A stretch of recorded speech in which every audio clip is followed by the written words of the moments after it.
আসসালামু আলাইকুম রহমতুল্লাহ। Golden commerce কেয়ারের ধারাবাহিক প্রক্রিয়ায় আজকে আমাদের আলোচনার বিষয় প্রভাষক নিবন্ধন হিসাব বিজ্ঞান বিষয়ের একটি গুরুত্বপূর্ণ অধ্যায় ম্যাটেরিয়াল বা কাঁচামাল। ম্যাটেরিয়াল অধ্যায় থেকে আজকে আমরা যে ম্যাথটি একটি গুরুত্বপূর্ণ ম্যাথ নিয়ে আলোচনা করব। ম্যাটেরিয়াল অধ্যায়ের এই সমস্যায় এক আমাদের খুবই গুরুত্বপূর্ণ একটি ম্যাথ। এই ম্যাথটি নিয়ে আজকে আলোচনা করব। আশা করি এই ভিডিওটি প্রথম থেকে শেষ পর্যন্ত দেখলে আমাদের এই ম্যাথটির মধ্যে কোনো সমস্যা থাকবে না। তারপরেও যদি কোনো সমস্যা হয় আমাদের হোয়াটসঅ্যাপ নাম্বারে নক দিয়ে আমাদের হোয়াটসঅ্যাপ গ্রুপ, মেসেঞ্জার গ্রুপ এবং ফেসবুক গ্রুপে জয়েন হবেন। যে কোনো সমস্যা ওইখানে সলভ করে দেওয়া হবে। তাহলে সমস্যা এক, জিসিসি কোম্পানি ফিফো পদ্ধতি অনুসারে তাদের মজুদ সংরক্ষণ করে থাকে। ফিফো মানে ফার্স্ট ইন ফার্স্ট আউট, মানে আগের পণ্য আগে বিক্রয় পদ্ধতি অনুসরণ করে থাকে। নিম্নে মে মাসের মজুদ সংক্রান্ত তথ্যগুলি উপস্থাপন করা হলো। মে এক, মে মাসের 1 তারিখে উদ্বৃত্ত ছিল 800 কেজি, প্রতিটি 800 কেজি 6.50 টাকা হারে। আর মার্চ মাসের ক্রয় সমূহ, মার্চ না, এখানে হবে মে, মে মাসের ক্রয় সমূহ। মে মাসের 7 তারিখে 600 কেজি ক্রয় করা হয়েছে 6 টাকা 80 টাকা দরে। মে মাসের 8 তারিখে 18 তারিখে 500 কেজি 7 টাকা 20 পয়সা। মে মাসের 26 তারিখে 600 কেজি 6 টাকা 90 পয়সা হারে। প্রত্যেক সপ্তাহের শেষে একই পরিমাণ কাঁচামাল ইস্যু বা নির্গত করা হয়। ইস্যুর আরেক নাম নির্গত। মাসের প্রথম ইস্যু মে 2 তারিখে, আহ, 2 তারিখে হয়। মাসের শেষে হাতে মজুদ 500 কেজি ছিল। করণে কোনো ক্ষতি ছিল না। করণীয়, মাল খতিয়ান হিসাব প্রস্তুত করুন ফিফো পদ্ধতিতে। তাহলে আমাদের এই ম্যাথটির ক্ষেত্রে যেটি সবচেয়ে পপ সমস্যাটা হচ্ছে এই ম্যাথে আমাদের যেটা মেন সমস্যাটা হচ্ছে আমাদের এখানে ইস্যু গুলো দেওয়া নেই। তাহলে আমাদের প্রথম কাজ হচ্ছে এখান থেকে ইস্যু নির্ণয় করতে হবে এবং ইস্যুর তারিখগুলো দেওয়া নেই। কোন তারিখে ইস্যু হয়েছে তারিখগুলো নির্ণয় করতে হবে। প্রত্যেক ইস্যুতে কত বলছে, প্রতি সপ্তাহের শেষে একই সম পরিমাণ ইস্যু থাকবে। তাহলে ইস্যু বের করার জন্য আমরা কি করব? প্রথমে আমাদের প্রারম্ভিক উদ্বৃত্ত ছিল 800 কেজি। তাহলে এই প্রারম্ভিক উদ্বৃত্তর সাথে আমরা কয়গুলো যোগ করব? প্রারম্ভিক উদ্বৃত্তর সাথে আমরা কয় এককগুলো যোগ করব? প্রারম্ভিক উদ্বৃত্তের সাথে আমাদের প্রোডাক্ট গুলো যোগ করব। যোগ করার পর সমাপনীটা বাদ দিব। সমাপনীটা বাদ দিলে আমাদের ইস্যুগুলো নির্ণয় হবে। তাহলে আমরা ইস্যুগুলো কিভাবে নির্ণয় করব? যে প্রারম্ভিকের সাথে সমাপনী বাদ দিব। বাদ দেওয়ার পরে আমরা কি করব? এই যে ভাবে ইস্যুগুলো বের করব। গণনা কার্য এক। তাহলে গণনা কার্য একে লিখবো মোট ইস্যু একক নির্ণয়। তাহলে মোট ইস্যু একক নির্ণয় প্রারম্ভিক জের যোগ কয় মাইনাস সমাপনী। প্রারম্ভিক জের হচ্ছে আমাদের 800 কেজি, তাহলে আমরা লিখবো 800। কয় হচ্ছে 600, 500, 600। তাহলে কয় তিনটা আমরা যোগ করব। বাদ সমাপনী, সমাপনী হচ্ছে আমাদের 500 একক, সমাপনী 500 একক বাদ দিব। এভাবে আমাদের মোট ইস্যু নির্ণয় হবে 2000 একক। এরপরে আমরা ইস্যুর তারিখগুলো নির্ণয় করব, কত তারিখে ইস্যু হবে। তাহলে আমাদের এখানে একটি অপশন দেওয়া আছে। প্রথম ইস্যু হবে জানুয়ারির মে মাসের 2 তারিখে। প্রথম ইস্যু হবে 2 তারিখে। প্রত্যেক সপ্তাহের শেষে ইস্যুর কথা বলা আছে। পরের ইস্যু হবে 2-এর সাথে 7 যোগ, তাহলে পরের ইস্যুটা হবে 9 তারিখে। তারপরের ইস্যু হবে 9-এর সাথে 7 যোগ 16 তারিখে। এভাবে আমরা ইস্যু তারিখগুলো নির্ণয় করব গণনা কার্য 2-এ। ইস্যুর ইস্যু তারিখ নির্ণয়। তাহলে ইস্যু তারিখ নির্ণয়, প্রথম ইস্যু। তাহলে প্রথম ইস্যু আমাদের মে মাসের 2 তারিখে। দ্বিতীয় ইস্যু হবে যেহেতু 7 দিন পর পর ইস্যু হবে, এই দুইয়ের সাথে 7 যোগ করে 9 মে। তৃতীয় ইস্যু হবে এই 9-এর সাথে 7 যোগ করে 16 মে। চতুর্থ ইস্যু হবে 16-এর সাথে 7 যোগ করে 23 মে। পঞ্চম ইস্যু হবে 23-এর সাথে 7 যোগ করলে 30 মে। এভাবে আমরা ইস্যুর তারিখগুলো নির্ণয় করব। তারপরে যদি আমরা ইস্যু দিই, তাহলে 30-এর সাথে 7 যোগ করতে হবে, অর্থাৎ 37 হয়ে যাবে। আমাদের সর্বোচ্চ মাস 31 তারিখ পর্যন্ত, 31 তারিখের উপরে যাওয়া যাবে না। তাহলে এখানেই আমাদের ইস্যু শেষ।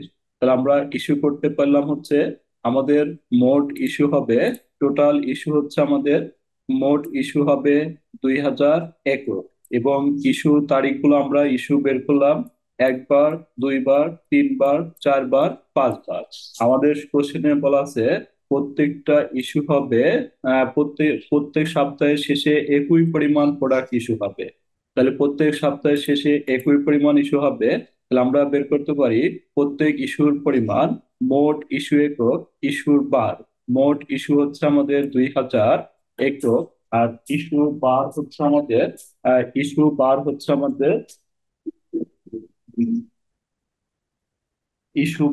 আমাদের পাঁচ।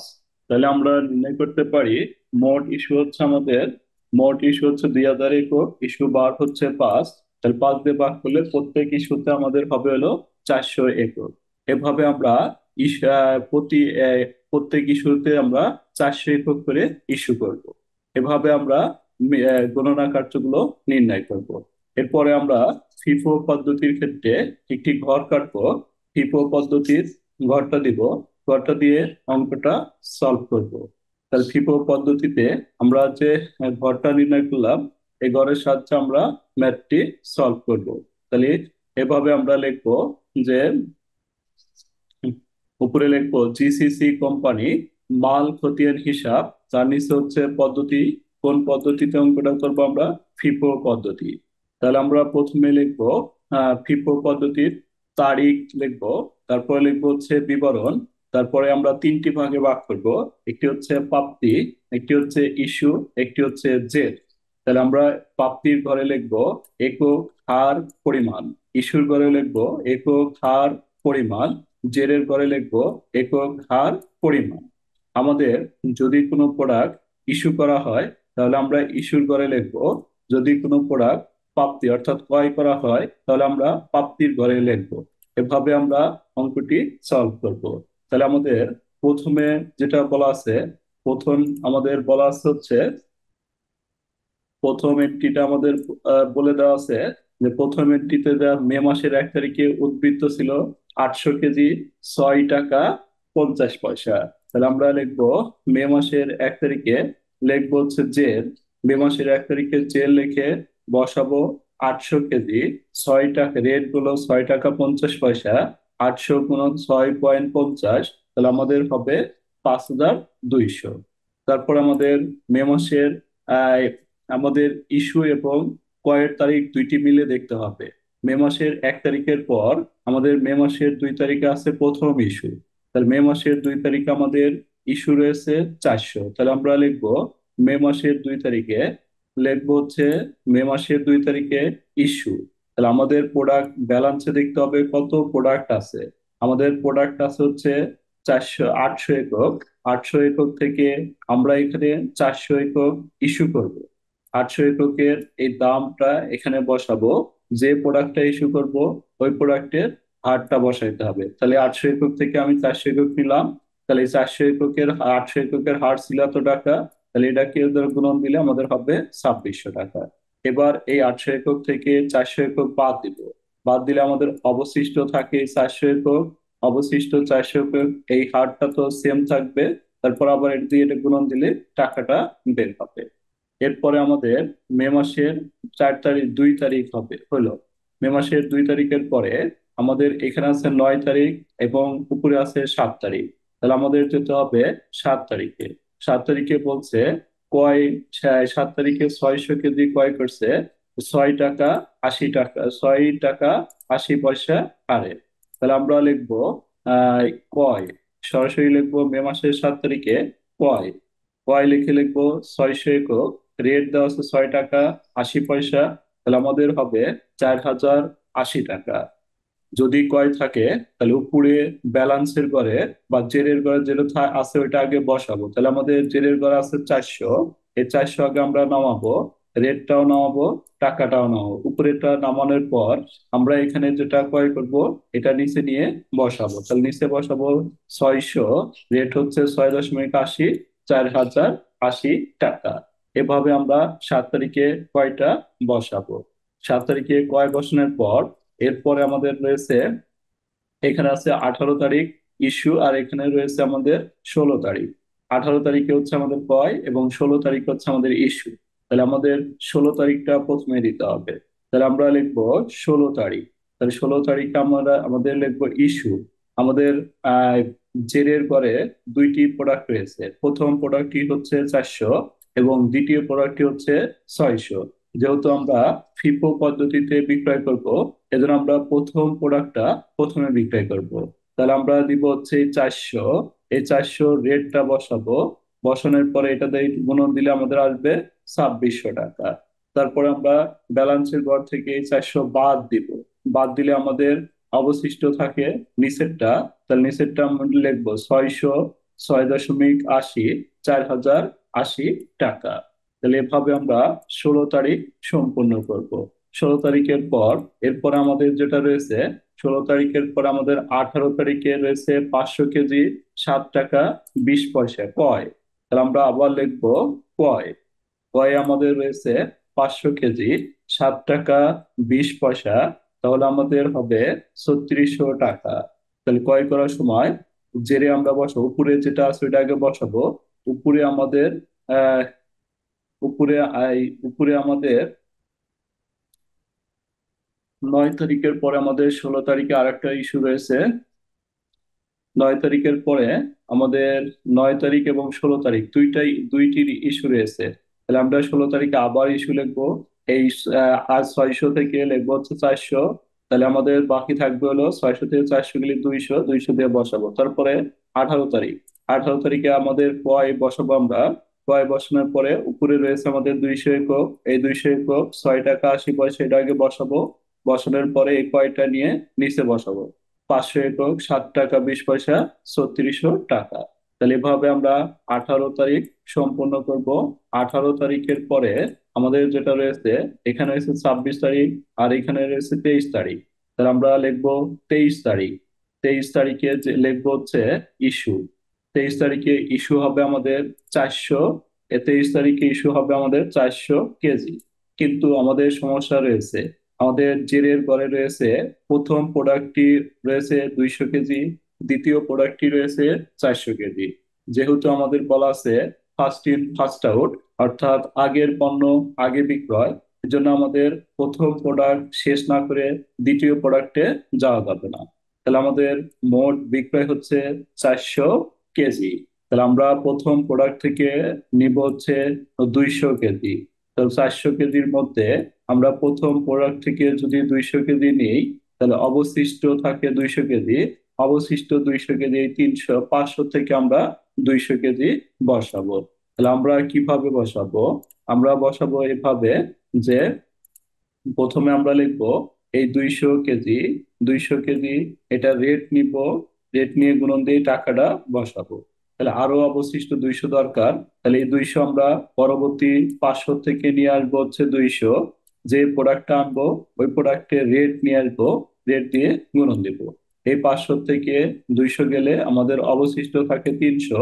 300 আমরা এখানে বসাবো। 300 বসানোর পর এখানে আমরা গুণন করব, আমাদের টাকাটা বের হবে। তাহলে মে মাসের 23 তারিখের পর এরপরে আমাদের রয়েছে মে মাসের 26 তারিখ। তাহলে 26 তারিখে 26 এবং 30, 26 তারিখে রয়েছে আমাদের কয় 600 কেজি 6.90। তাহলে আমরা 26 তারিখে লিখবো হচ্ছে কয় 600 কেজি 6.90, গুণন দিব, এটা হবে। তাহলে আমাদের ব্যালান্সের ঘরে রয়েছে 300, তাহলে 300 আগে বসাবো 7 টাকা 20 পয়সা দরে, এত টাকা। তারপর আমরা ক্রয় করলাম 600, লিখবো 600, 6 টাকা 90 পয়সা, এত রেট, 6 টাকা 90 পয়সা দিয়ে গুণন দিব। এরপরে আমাদের মে মাসের 30 তারিখ, 30 তারিখে আমাদের ইস্যু হবে, প্রত্যেক ইস্যুতেই হবে 400 কেজি করে। অর্থাৎ আমাদের প্রথম প্রোডাক্টটা রয়েছে 300 এবং দ্বিতীয় প্রোডাক্টটা রয়েছে 600। প্রথম প্রোডাক্টটা শেষ না করে আমরা দ্বিতীয় প্রোডাক্টে যেতে পারবো না, তাহলে প্রথম প্রোডাক্ট থেকে আমরা 300 দিয়ে দিব। 300 প্রথম প্রোডাক্টের রেট গুণন দিয়ে টাকা বের করবো।